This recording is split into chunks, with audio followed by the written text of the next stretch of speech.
बिस्मिल्लाहिर्रहमानिर्रहीम, अस्सलामु अलैकुम। उर्दू पॉइंट्स न्यूज़ रूम में खुश आमदीद। मैं हूँ आपका मेज़बान रुखशान मीर। शामिल करेंगे मुल्की और बैनुल अक़वामी अहम खबरें, तबसरे करेंगे और तज्ज़िये भी।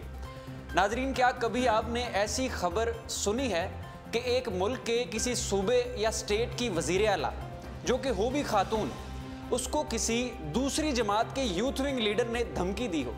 जैसा कि पाकिस्तान में पाकिस्तान तहरीक इंसाफ की यूथ विंग है ISF, पाकिस्तान मुस्लिम लीग नवाज की भी यूथ विंग है। इस तरह का एक वाक़या जो आपने कभी सुना नहीं, कभी सोचा नहीं, कभी समझा नहीं, पेश आया है भारत में। इसकी क्या तफसीलात हैं आपको बताएंगे। एक वीडियो क्लिप भी इस हवाले से है और भारत में ही अपोजिशन जमातों के लीडरान की जानिब से अहम बयानात हैं, अपने प्रोग्राम में शामिल करेंगे। मगर सबसे पहले बात होगी जो पाकिस्तान के रिटायर्ड कर्नल नेपाल से अगवा हुए हैं, उनके केस में अहम पेशरफ्त हुई है। पहले थोड़ा सा आपको केस का पस मंज़र बताते हैं, इसका बैकग्राउंड क्या है, किस तरह से पाकिस्तानी आर्मी के रिटायर्ड कर्नल को नेपाल बुलाया गया, झांसा दिया गया, जॉब का झांसा दिया गया, नेपाल बुला के उनको अगवा किया गया। क्या ये खबर कि कुलभूषण यादव को सजाए मौत सुना दी जाएगी, उसकी खबर क्या पाकिस्तानी हुकाम की जानिब से किसी ने इंडियन एजेंसीज को दी? ये भी एक बहुत बड़ा सवाल है, क्योंकि कुलभूषण यादव से उसको जब डेथ सेंटेंस उसका सुनाया गया, उसको सजाए मौत सुनाई गई, उससे कुछ दिन कबल ही नेपाल में हमारे साबिक रिटायर्ड कर्नल फ़ौज के वो अगवा हुए। इसका पस मंज़र क्या है केस का, अहम मालूमात मेरे पास हैं। इस पर पेशरफ्त हुई है। आज कोर कमांडर कॉन्फ्रेंस भी हुई है और दफ्तर खारजा की हफ्तावार प्रेस ब्रीफिंग जो जुमेरात की रोज़ होती है, उसमें तर्जमान दफ्तर खारजा नफीस ज़करिया ने भी इस पर भी स्टांस लिया है और कुलभूषण यादव पर भी स्ट्रिक्ट स्टांस लिया। सबसे पहले तो आपको इसका पस मंज़र बताते हैं। कर्नल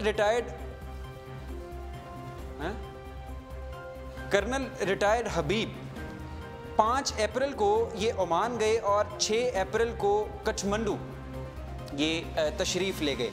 ये पाक फ़ौज से रिटायर हो चुके थे और इनको जॉब की ऑफ़र दी गई। इनको जॉब ऑफ़र दी गई एक कंपनी जिसका नाम था स्ट्रेटेजिक सॉल्यूशंस, ऑनलाइन कंपनी थी।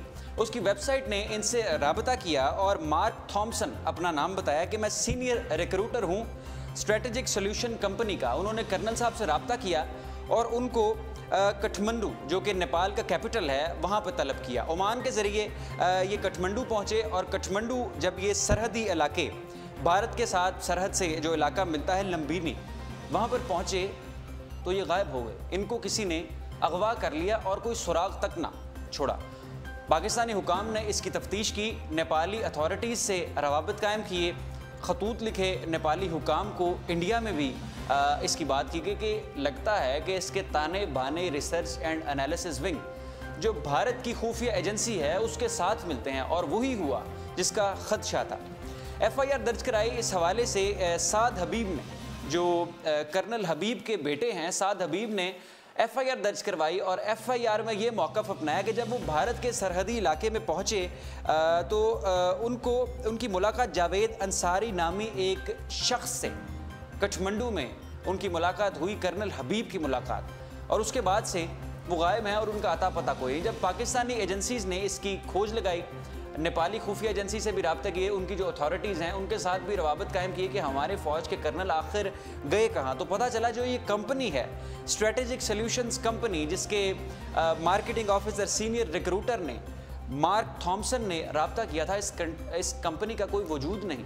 और ये मार्क थॉमसन इस नाम का कोई शख्स नहीं, अमेरिका में इस नाम का कोई शख्स नहीं। और जो कंपनी है ये स्ट्रेटेजिक सॉल्यूशंस कंपनी, इसका सर्वर मुंबई में है, इंडिया के इलाके में इसका सर्वर है।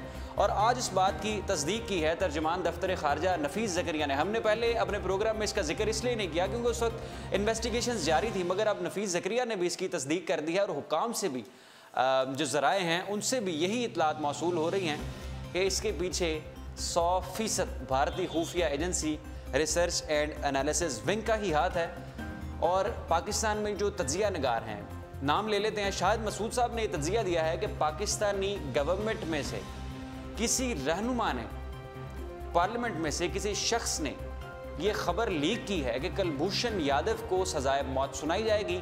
ये खबर भारतीय खुफिया एजेंसी तक पहुंची और उन्होंने पहले ही बार्टर करने के लिए, यानी कुलभूषण के बदले कर्नल हबीब ये सारा मामला चलाने के लिए कर्नल हबीब को वहाँ से अगवा किया और ये सारा मामला ये प्री प्लान था, मगर अब इसका सुराग मिल चुका है। तमाम जो इसके पीछे सहूलतकार थे, जो खुफिया एजेंसी थी भारत की, वो बेनकाब हो चुकी है।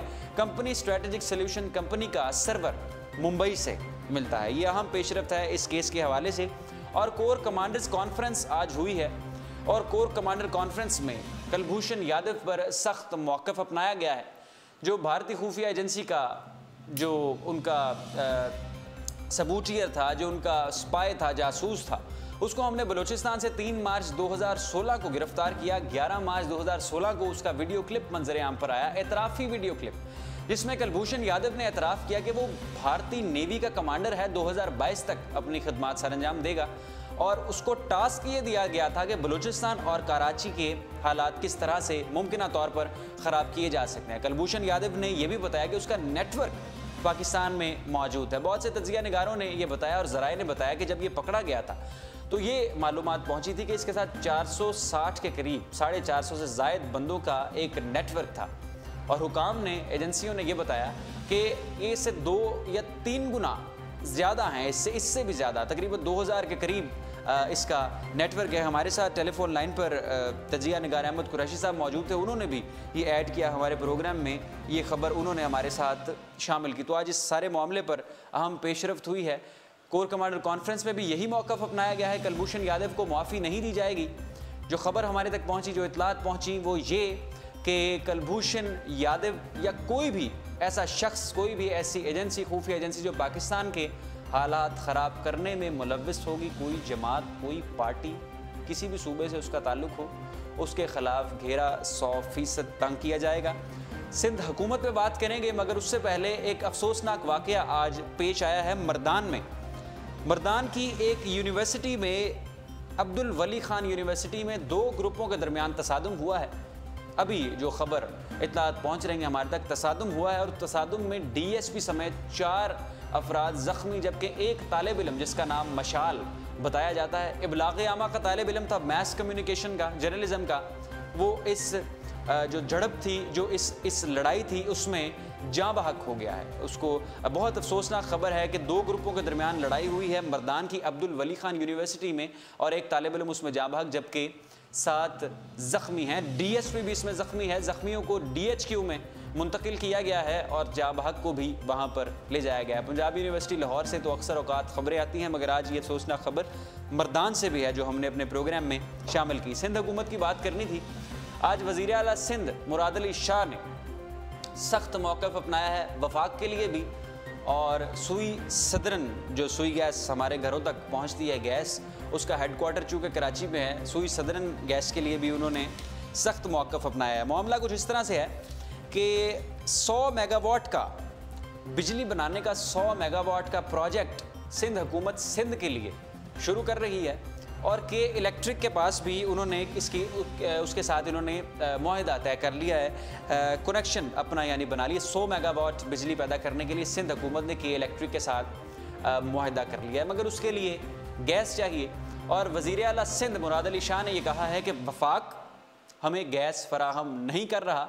अगर वफाक ने हमें गैस फराहम ना किया तो हम पूरे मुल्क की बिजली बंद कर देंगे, पूरे मुल्क की गैस बंद कर देंगे। और गैस किस तरह बंद करेंगे कि सुई सदरन गैस का जो हेडक्वार्टर कराची में है उस पर कब्ज़ा कर लेंगे, उसको टेक ओवर कर लेंगे।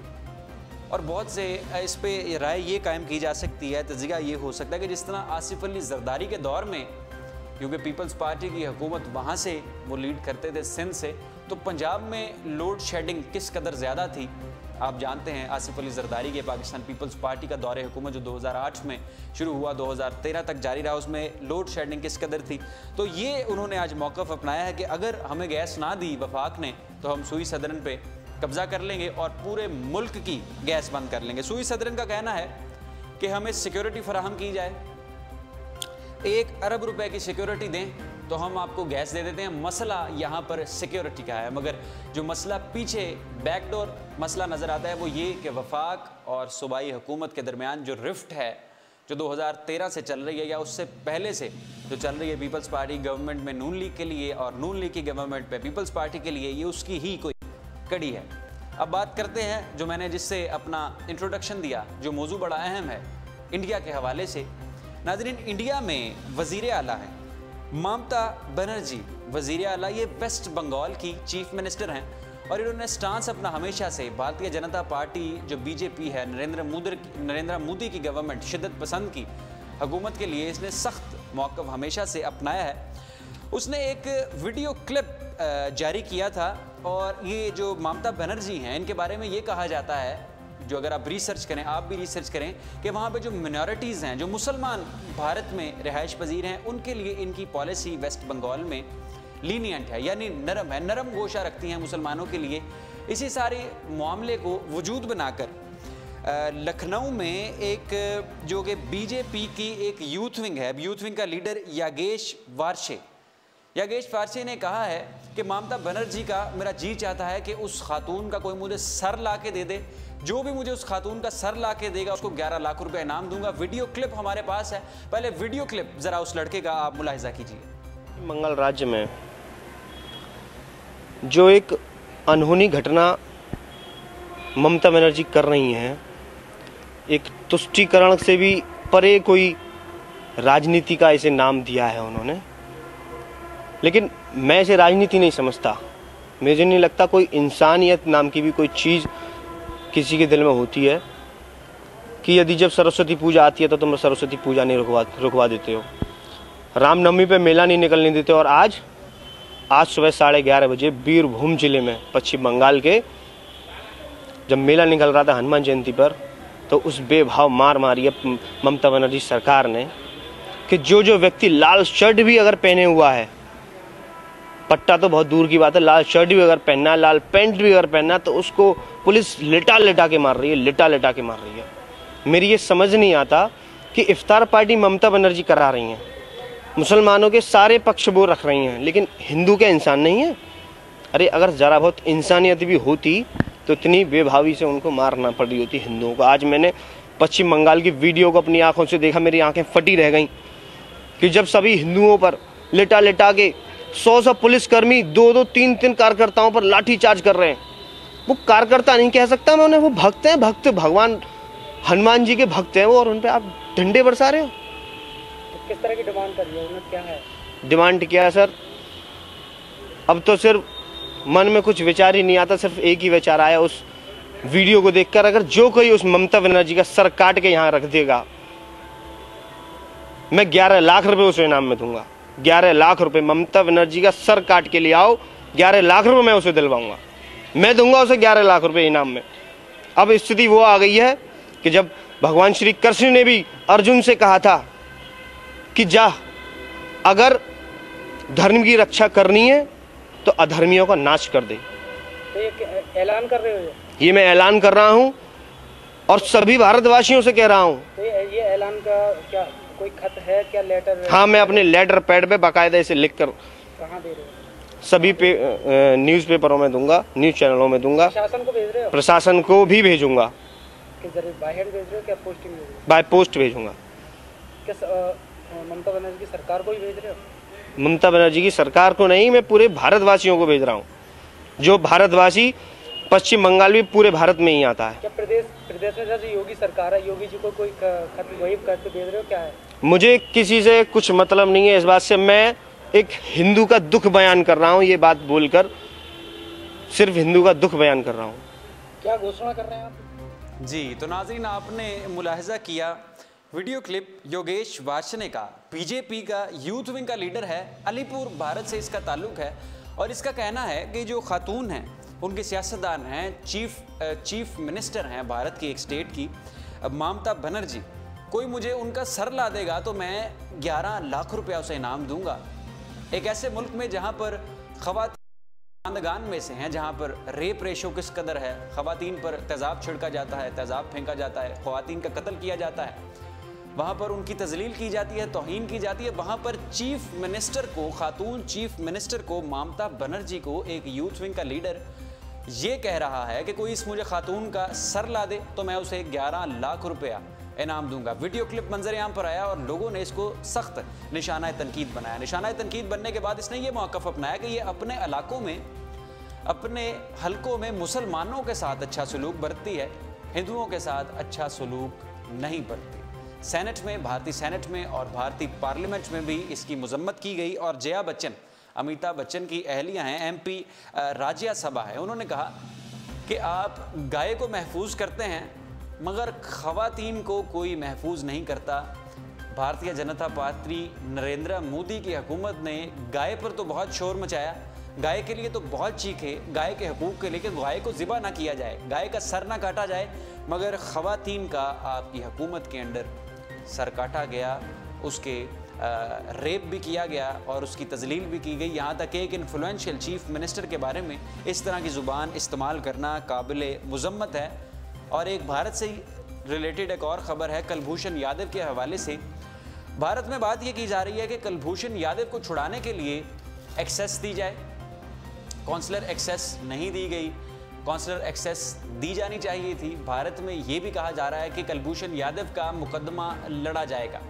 इंडियन एक्सप्रेस की एक खबर के मुताबिक एक्सपर्ट्स का पैनलिस्ट था, उन्होंने कहा कि कौन सा वकील पाकिस्तान में ऐसा है जिसको हम हायर करेंगे तो एस्टेब्लिशमेंट के ख़िलाफ़ बोलेगा। तो एक्सपर्ट्स ने 4 नाम उन्होंने तजवीज़ किए हैं, 4 नामों का मशवरा दिया है, जिब्रान नासिर, आसमा जहांगीर और 2 और नाम हैं। 4 नाम इंडियन एक्सपर्ट्स ने पाकिस्तानी वकला के उन्होंने नाम तजवीज़ किए, जिसमें से एक जिब्रान नासिर साहब ने तो ये कहा अपने फेसबुक पैगाम के ज़रिए, अपने फेसबुक पेज के ज़रिए ट्वीट किया उस अखबार को, हिंदुस्तान टाइम्स की ये खबर थी, उन्होंने ट्वीट किया कि सबसे पहले तो मुझे ये बताइए कि मैं कश्मीर में पसमानदा हाल, जो लोग कश्मीर में छरों वाली बंदूक का शिकार हैं, कश्मीर में मारे जा रहे हैं, क्या मैं उनका मुकदमा लड़ सकता हूँ भारत में।